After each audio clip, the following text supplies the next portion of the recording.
خیر پتہ نہیں کہاں سے ٹرن مڑ گیا، میں خوبصورت باتیں کر رہا تھا، تو جب جو ہے میں معراج کے سفر میں مختصر کرتا ہوں، اور یہاں تو کئی گھنٹے چاہیے، واپسی لاتا ہوں، واپس آ رہے ہیں معراج سے، کوئی کھڑا نہیں ہے، صرف موسیٰ علیہ السلام چھٹے آسمان پر ملے، جاتے ہوئے سب سے ملاقاتیں ہو گئی، وہ پہلے آسمان پہ آدم علیہ السلام ملے، دوسرے آسمان پر جو ہے عیسیٰ علیہ السلام ملے، تیسرے آسمان پر یوسف علیہ السلام ملے، چوتھے آسمان پر ادریس علیہ السلام ملے، پانچویں آسمان پر ہارون علیہ السلام ملے، چھٹے آسمان پر موسیٰ علیہ السلام ملے، ساتواں آسمان پر ابراہیم علیہ السلام ملے، اور واپسی میں کوئی نہیں مل رہا، ساتواں آسمان والا بھی خاموش ہے، وہ خلیل ہے، لیکن چھٹے آسمان پہ موسیٰ نے اس تدبیر سے روک لیا کہ یار میں نے اللہ کو تو نہیں دیکھا، لیکن جس نے دیکھا ہے اس کا تو چہرہ دیکھ لوں، اب ہیلا کرتے ہیں، تدبیر کرتے ہیں، کیا ملا کہ 50 نمازیں، 50 نماز تھاری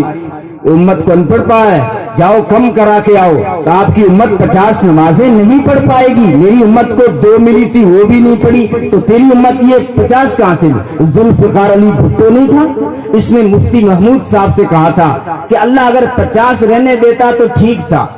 حالانکہ پڑھتا یہ 5 بھی نہیں تھا۔ مفتی صاحب کو بڑا تعجب ہوا، یار 5 تو پڑھتا نہیں اور کہہ رہا 50 ہوتی تو ٹھیک تھا،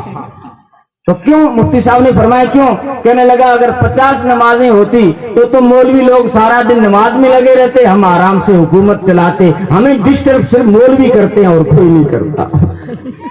تو موسیٰ علیہ السلام نے کہا جاؤ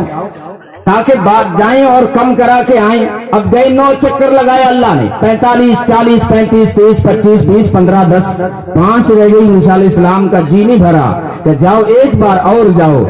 اللہ کے حبیب نے فرمایا صلی اللہ علیہ وسلم اب تو شرم آتی ہے، کیونکہ 5 معاف ہو رہی تھی، اب کی بار گیا تو 5 بھی اگر لے لی اللہ نے تو کہیں میری امت اس معراج کے تحفے سے محروم نہ رہ جائے، اس لیے نہیں جاتا۔ لیکن اللہ کو تو پتا تھا کہ 5 رہنی ہے، 9 چکر کیوں لگائے؟ پہلی مرتبہ ہی 45 ڈیلیٹ ہو جاتی، معاف کر دیتے، اس کو تو پتا تھا پہلے سے، کہا نہیں۔ موسیٰ علیہ السلام کھڑے تھے نا، ہیلا، تو اللہ کو بھی تو دکھانا تھا اپنے محبوب کی شان میں، موسیٰ دیکھ جس عرش پہ نہ موسیٰ گیا نہ عیسیٰ گیا، اسی عرش پہ میرا محبوب کبھی آتا ہے کبھی جاتا ہے، کبھی آتا ہے تو کبھی جاتا ہے۔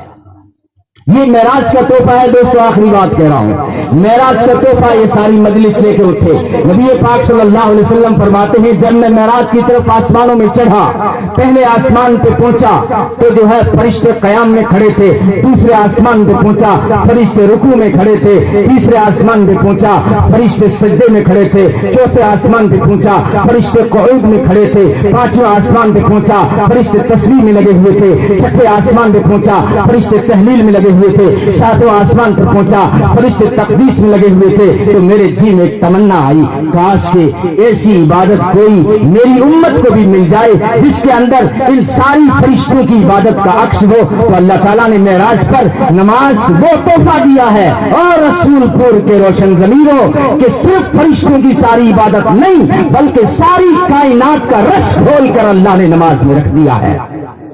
ساری فرشتوں کی عبادت۔ اے میرے بھائی جب تو 2 رکعت پڑھتا ہے، یہ مت سمجھنا میں نے 2 نفل پڑھے ہیں یا 2 رکعتیں پڑھی ہیں، بلکہ تو نے ساری کائنات کی مخلوق کی عبادت ادا کر لی ہے۔ دیکھا نہیں کسی درخت کی، کوئی درخت قیام میں کھڑے ہیں، جانور اکثر رکوع میں ہیں، دیکھا نہیں کچھوے کو سجدے میں ہے، دیکھا نہیں مینڈک کو تو نے سجدے میں ہے، ساری مخلوقات کی عبادت کا مغز اللہ نے نماز میں رکھا ہے۔ یہ ارادہ لے کر سارے اٹھے کہ آج کے بعد انشاءاللہ ہم سب نماز نہیں چھوڑیں گے۔